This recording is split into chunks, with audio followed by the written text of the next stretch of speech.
Halo teman-teman, pada video kali ini kita akan belajar tentang sifat koligatif larutan.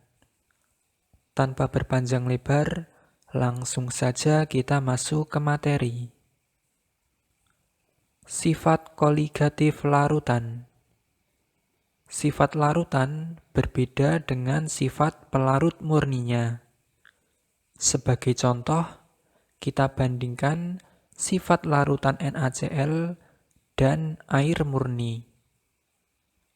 Larutan NaCl mengandung zat terlarut berupa senyawa NaCl dan pelarut berupa air. Sementara air murni tidak mengandung zat terlarut. Kita bandingkan sifat titik didih antara larutan NaCl dan air murni. Air murni memiliki titik didih 100 derajat Celcius, sementara larutan NaCl memiliki titik didih lebih dari 100 derajat Celcius. Dari sini diperoleh sifat adanya zat terlarut, yaitu senyawa NaCl, menyebabkan kenaikan titik didih larutan. Selanjutnya, kita bandingkan sifat titik beku antara larutan NaCl dan air murni. Air murni memiliki titik beku 0 derajat Celcius, sementara larutan NaCl memiliki titik beku kurang dari 0 derajat Celcius. Dari sini diperoleh sifat adanya zat terlarut, yaitu senyawa NaCl, menyebabkan penurunan titik beku larutan.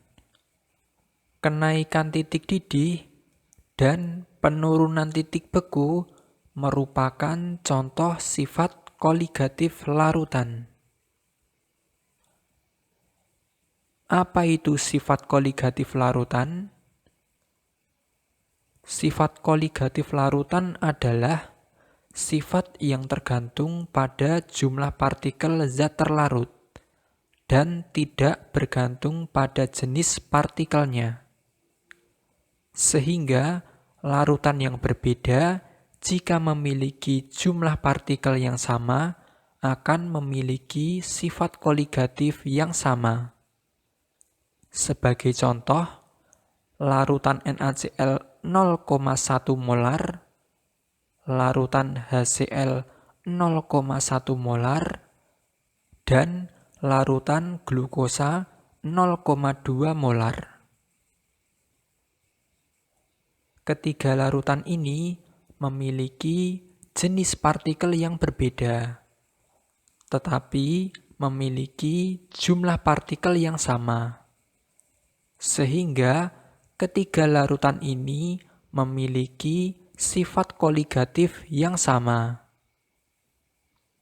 Bagaimana larutan NaCl 0,1 molar, larutan HCl 0,1 molar, dan larutan glukosa 0,2 molar memiliki jumlah partikel yang sama? Dalam larutan, NaCl akan terurai menjadi ion-ionnya, yaitu Na+ dan Cl-. Sehingga dalam 1 liter larutan akan terbentuk 0,1 mol ion Na+ dan 0,1 mol ion Cl-. Total jumlah partikelnya adalah 0,1 mol ditambah 0,1 mol sama dengan 0,2 mol. Begitu juga pada larutan HCl. Dalam larutan, HCl akan terurai menjadi ion-ionnya, yaitu H+ dan Cl-. Sehingga dalam 1 liter larutan akan terbentuk 0,1 mol ion H+ dan 0,1 mol ion Cl-. Total jumlah partikelnya adalah 0,1 mol ditambah 0,1 mol sama dengan 0,2 mol. Berbeda dengan glukosa.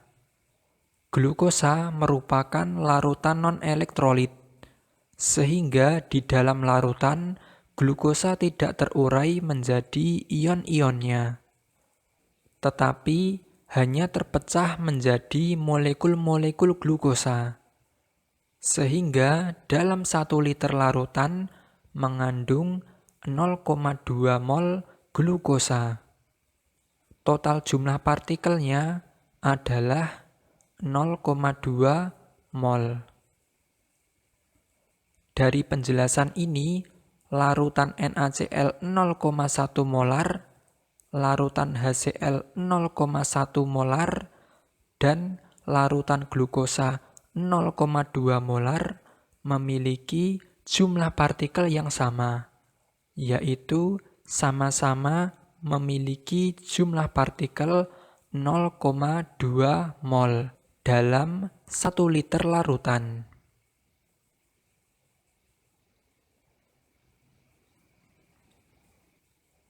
Sifat koligatif larutan yang akan kita bahas adalah yang pertama, penurunan tekanan uap larutan. Yang kedua, penurunan titik beku larutan. Yang ketiga, kenaikan titik didih larutan. Yang keempat, tekanan osmotik larutan.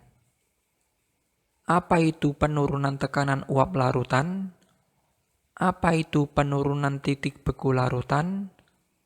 Apa itu kenaikan titik didih larutan? Dan apa itu tekanan osmotik larutan? Akan kita bahas pada video selanjutnya. Yaitu tadi materi tentang sifat koligatif larutan. Semoga video ini bermanfaat dan terima kasih.